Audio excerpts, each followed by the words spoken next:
Ako nga pala po si Romel J. Gatubanlok, Malabonga. Pigeon Pansier po ng Mauban, Quezon. Welcome po kayo dito sa aking loop. Sir, bale ito, anong section po ito? Dito lang nilalagay ko yung mga stock. Ito Mga kasi stock dati supplier ko. Opo. Kaya po pala parang may trapdoor. Ayan, may trapdoor. Nilalagay ko yung sa dami na ng ibon kasi mga nakalagay dito, nakaseparate. Opo. Ito yung ibon ng tropa, yung Seaman, si Paul. Okay po. Ito naman to ito sa akin, mga kwan ko to.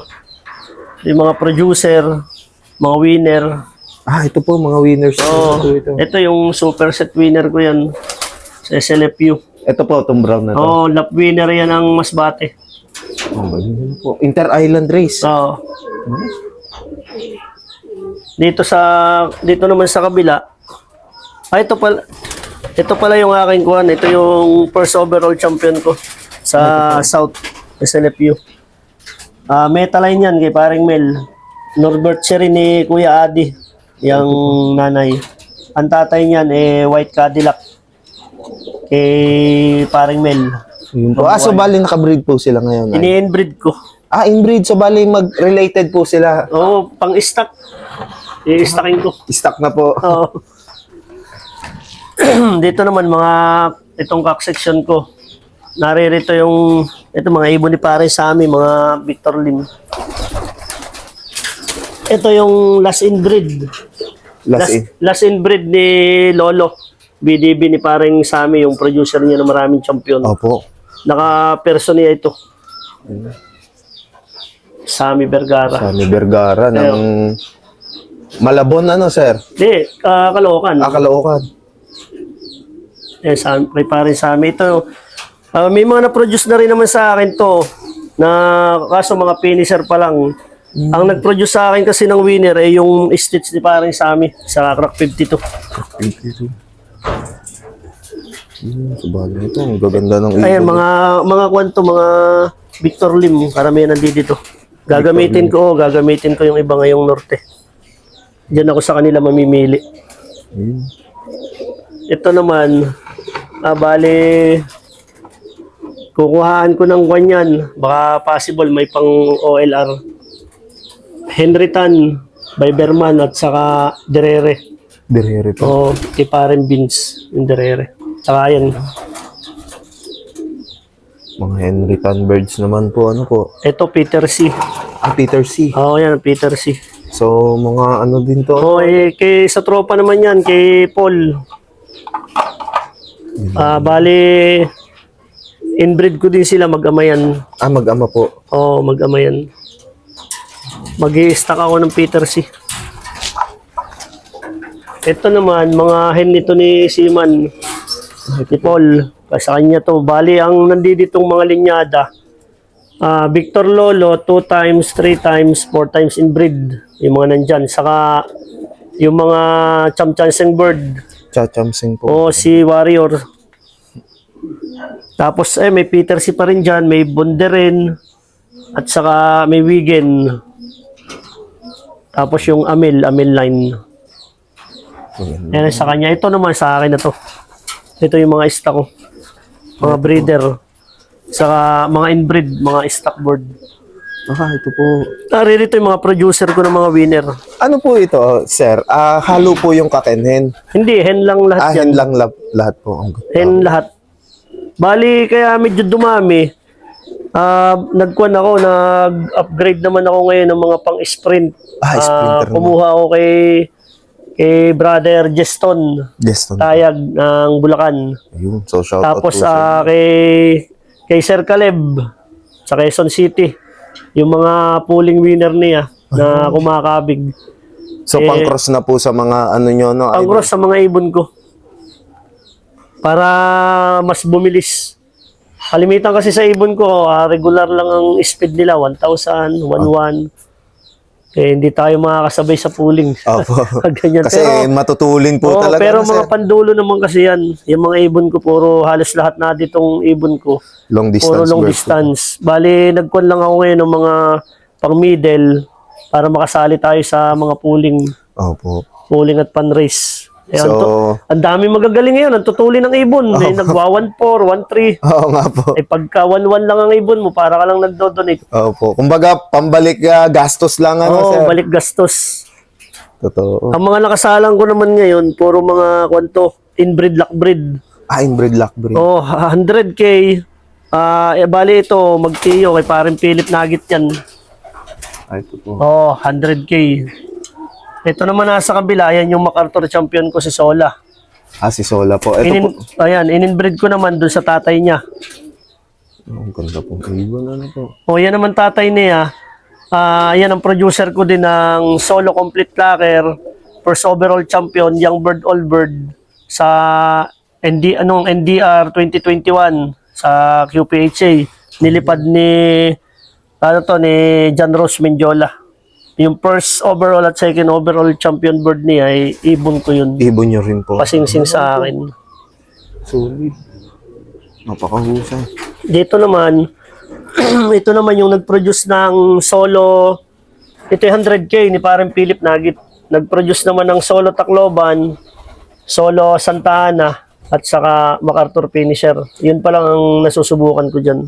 Grabe, North and South, ano, sir? Oo, bali ngayon, gagamitin ko sila na, ikuha ko muna ng stock at may tropa na nag-request ng pang-stock, bibigyan ko. Pero yung mga anak nila ngayon, panlaro ko ng South.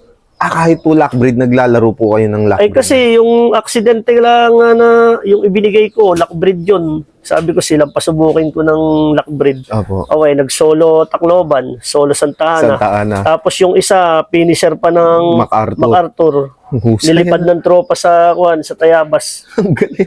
So, bali, sir, ano pong base bloodline niya, sir? Ayon dun sa kumpare ko, kay parang Philip, kanyan, Victor Lim BDB at saka Luis Chu BDB. Yan ang pinagbangga niya, yan ang lumabas. So, Na maganda yung pagkakakumpay niya. Vandenbroek, ano, Oo, sir? Vandenbroek. Nagpo-produce ng mga champion. Ito, North and South din. Kasi ito, MacArthur champion, tapos, Santa Ana champion naman, Santa Ana. North champion yung isang anak niyan. Galing. Nag-produce din ito dun sa kumpare ko, yung kapatid kasi nito na hen, na kay paring Mel Mabuan. Opo. Yun, marami din yung pinroduce na winner sa kanila. Ang galing, ano po? Napadugsong pa sa magagaling na ibon ni paring Mel, di lalo na. Lalo na. Ito naman nasa ilalim, ito ay DC. Busy po. Oo. Ini-inbreed ko sila. Ito ang producer. Kasi itong producer ko ng MacArthur at saka ng North na champion na first overall North. Iyan ang nanay. Yan, ito po. Noon ang kak na yan. Saka nung ginagamit ni na paring Mel na hen, na DC Verbruggen, iyan ang nanay. Okay. So, talagang potent po itong inahin na ito, no, sir? Oo, nagpo-produce talaga. Kasi kahit apo sa tuhod yata, bumibira Oh, na, may sir. isa pa rin akong producer na mahusay. Yung Silabo, yung regalo sa akin ni paring Munchi na DC. Yun, nag-produce din yun. Yung Maganda DC po, mahusay. sir, ano naman po base bloodline niya? Ayaw sabihin ni paring ko sa akin, pero nung nabanggit niya sa akin, may pasok ng Banbunderin. Banbundi rin po. Oo, ni paring Munchi. Ito naman, yan yung crack 52 ni paring Sammy. Ito po. Yan ang mga ilalaro ko.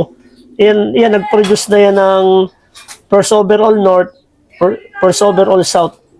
Yung kak.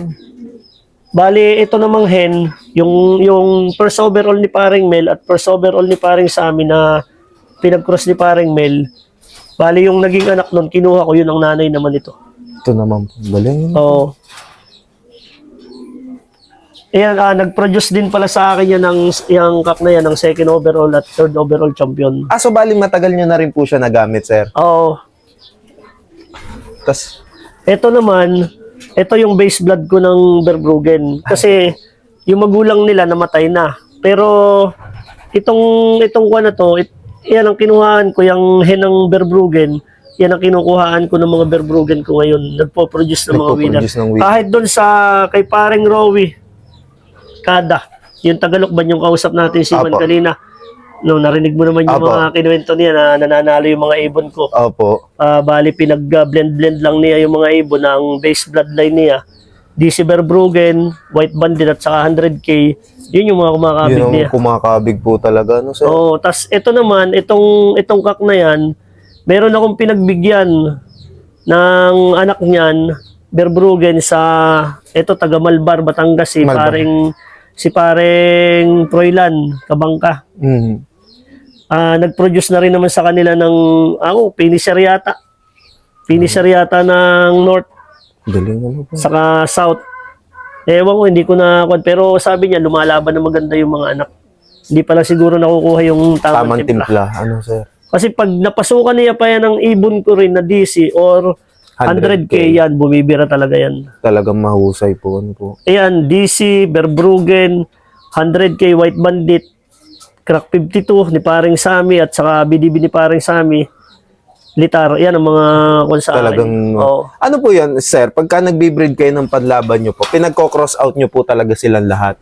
Ang ginagawa ko, nagkukondisyon ako ng mga breeder. Opo. Hen at cock, magkabukod sila. Ngayon, pag gusto ko nang mag-breed, yung breeding season na talaga ng para sa panglaban, kino-cross out ko sila. Cross Mga, kumbaga, yung puro sa two-way crosses, ganun ang ginagawa ko. Opo. Ang ginagawa ko naman, mga puro na cock, sila yung inilalagay ko, tapos yung mga hen ko, two-way crosses. Kumbaga nag-triple line kayo na panlaban po. Minsan naman, yung hen, siya ang puro, two-way crosses naman ng cock. Hinahayaan ko ba sila na pumili na lang kung alin yung one? Kung alin yung maging pair nila sa 5 days na nakikita ko, sama-sama silang lahat. Sila lagi yung magka-pair. Yun. Yun na po yun. Yun na yun. Binubunot ko na. Ang gagawin ko, kukuha uli ako ng, bawa, isang hen, isang cock, ilalagay ko din doon. Bahala sila kung alin ang... Sinong piliin nila po? Kasi minsan naman, kahit sabihin mong pair na sila, meron kasing agresibo na cock, naaagaw niya yung one. Yung kabilang hen po? Oo, yung hen. Di, kumbaga sa kwan, yung cock naman na naagawan, mga agaw din doon sa iba. Opo, opo. Kumbaga ang nangyayari kasi doon, yung dominante. Opo, opo. Sino yung dominante? Siya yung medyo hari-harian. Siya agad yung nakakapili ng magandang chicks. Opo. Para din tao yan. Opo, opo. So, bali, ito yung mga sample ng bloodlines ni Sir.